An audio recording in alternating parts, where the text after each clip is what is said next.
জয় যিশু। আমি যিশু খ্রিস্টের নামে আরেকটিবার আপনাদের অভিনন্দন জানাচ্ছি এই সুন্দর সন্ধ্যাবেলা।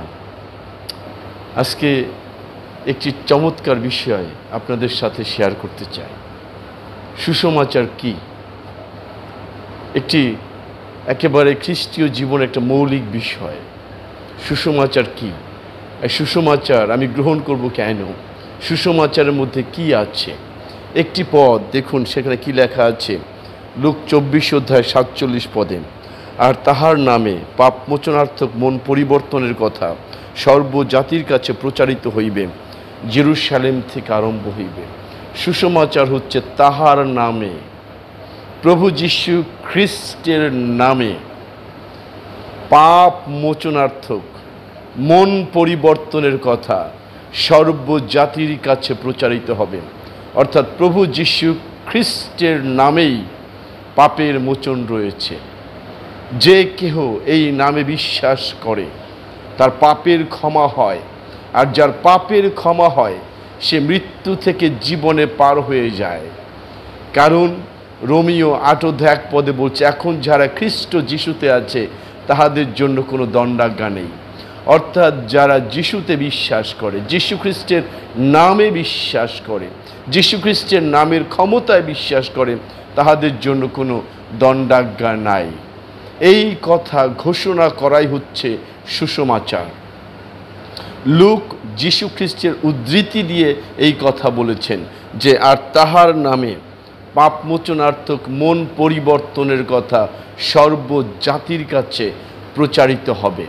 তাহলে এই সর্বজাতি, সমস্ত জাতির কাছে এই সুসমাচারের কথা, এই জীবনের কথা, এই পরিত্রাণের কথা প্রচার করাই হচ্ছে সুসমাচার। কারণ পৃথিবীর বেশিরভাগ লোকের মৌলিক সমস্যা হচ্ছে পাপের ক্ষমার অনিশ্চয়তা, কিন্তু যীশু খ্রিস্টের নামে সেই নিশ্চয়তা রয়েছে।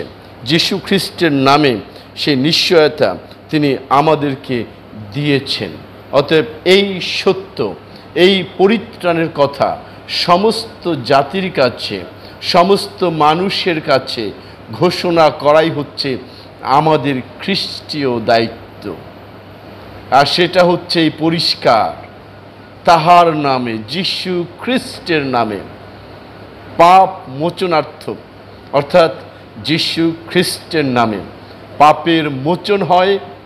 আর সেই পাপের মোচন হয়ে মন পরিবর্তন করে মানুষ ক্রুশের কাছে এসে নিজেদেরকে আত্মসমর্পণ করে, নিজেদেরকে সঁপে দেয়, নিজেদের জীবনকে যিশুর কাছে দিয়ে দেয়। সেখান থেকে একটি পবিত্র বিনিময় হয়। আর সেই পবিত্র বিনিময় হচ্ছে এই মন পরিবর্তন। মানুষ যীশু খ্রিস্টের কাছে নিজেকে দেয়, নিজের জীবনকে তুলে দেয়, আর প্রভু যীশু খ্রিস্ট তার সেই পবিত্র জীবন আমাদেরকে দিয়ে দেন। এটা হচ্ছে পবিত্র বিনিময়। আমরা আমাদের পাপপূর্ণ জীবন যীশু খ্রিস্টকে দেই, আর যীশু খ্রিস্ট তার পরিপূর্ণ, তার সেই পবিত্র জীবন আমাদেরকে দেন। এই যে মন পরিবর্তন, এই যে মন পরিবর্তনাত্মক পাপমোচনের কথা সর্বজাতির কাছে প্রচারিত হবে।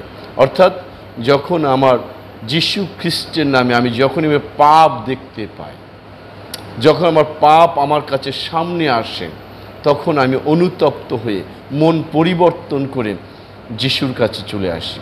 তাহলে এই সত্য সুসমাচার, এই জীবনের সুসমাচার সমস্ত মানব জাতির কাছে প্রচার করাই আমাদের খ্রিস্টীয় দায়িত্ব। বলছে জেরুসালেম থেকে আরম্ভ হবে। তাহলে আপনি এখন যেখানে আছেন, আপনি আপনার পরিবারে থাকতে পারেন, আপনি আপনার অফিসে থাকতে পারেন, আপনি অন্য কোথাও থাকতে, স্কুলে থাকতে পারেন, কলেজে থাকতে পারেন, যেখানেই আছেন না কেন সেইখান থেকেই শুরু করুন একটি কথা, ভাই যীশু খ্রিস্টের নামেই পাপের মোচন, যীশু খ্রিস্টের নামেই পরিত্রাণ, যীশু খ্রিস্টের নামেই অনন্ত জীবন। তুমি যদি প্রভু যীশু খ্রিস্টকে গ্রহণ করো, তার কাছে তোমার সমস্ত পাপ স্বীকার করো, তিনি তোমাকে সমস্ত পাপ হইতে সূচি করিবেন। কারণ তাহার পুত্র যীশুর রক্ত আমাদের সমস্ত পাপ হইতে সূচি করে। তাই আসুন ঘোষণা করি, বলি মানুষকে, কি বলবো, সুসমাচার বলবো। কিসের সুসমাচার? পরিত্রাণের সুসমাচার। আর সে পরিত্রাণের সুসমাচার এই, তাহার নামে, যীশু খ্রিস্টের নামে পাপমোচনার্থক মন পরিবর্তনের কথা সমস্ত জাতির কাছে প্রচারিত হবে। আজকে সমস্ত পৃথিবীতে এই সত্য প্রচার করা, এই সত্য ঘোষণা করা আমাদের খ্রিস্টীয় দায়িত্ব। তাহলে আসুন, বসে থাকবো কেন? শুরু করে দিই। Amen, hallelujah.